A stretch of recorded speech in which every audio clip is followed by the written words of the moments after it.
Hello students, I am Vincent Fernandez, your math teacher from Sri Sarvagna Public School. So today we are going to understand the next central tendency. We have already studied about mean, mode and range. So the final of the central tendency is median. So before understanding median, let us understand the previous central tendencies through one example. So consider a sports teacher who wants a group of 17 students to be divided into two groups. One student will be chosen as a referee and the other 8 students each in separate groups. So the teacher wants to find out how to make the groups. So the teacher has already decided that the teacher wants one group to be of less height, the other group to be of more height. So how is she going to separate these into two separate groups? Now, the heights of the students are given as 106, 110, 123, 125, 117, 120, 112, 115, 110, 120, 115, 102, 115, 115, 109 and 115 and finally 101. So the heights are so arranged. So the teacher has three possibilities of doing this. The first one, if the teacher takes the mean of these heights.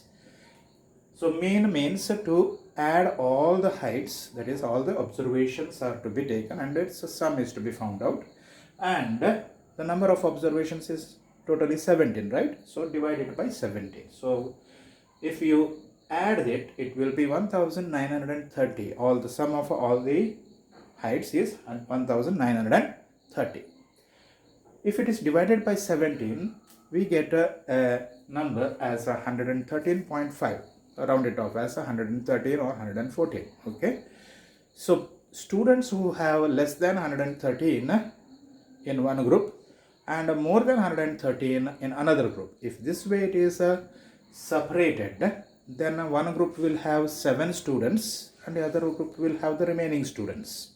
So this is not a equal grouping. So the teacher decides to change the technique of separation by taking mode. What is mode? Taking the number which is repeated, the score which is repeated more number of times. So by doing that, it is found that 115 is repeated 5 times.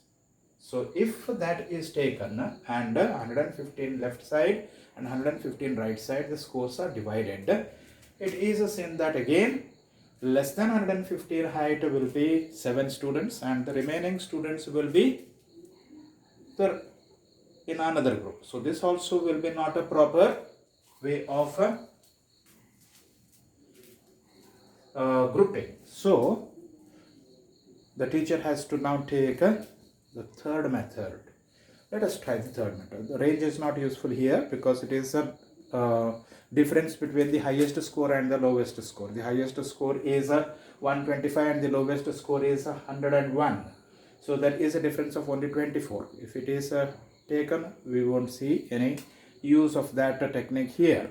So the teacher is going to write the heights of all the students in an ascending order, or it can be written in the descending order. It is one and the same. Okay, so that means that if you write it from ascending order, smaller to bigger number or bigger to smaller number, the middle score will be always the ninth score, correct?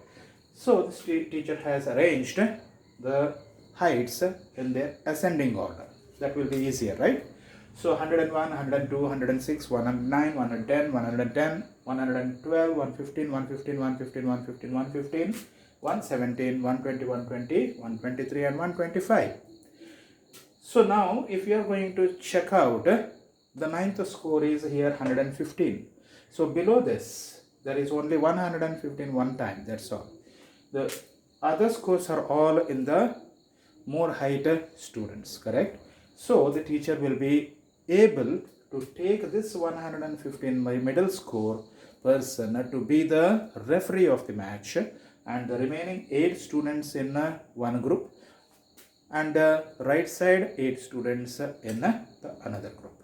So this way median can be used to find the middlemost score, and it will divide the numbers equally on left as well as right.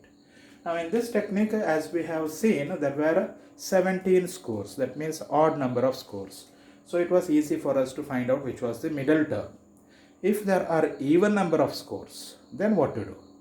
So middlemost 2 numbers are taken and their mean is taken. That means middlemost 2 scores are added and is divided by 2. We can find out which is the middlemost part. So this will allow us to separate the left side and right side to separate groups. So this is the use of median. Now you understood what is median, right? Median is that score which is the middlemost in the all set of given scores. In the next class, we will see one problem related to this and how to use median. Thank you, students. Have a nice day. Bye-bye.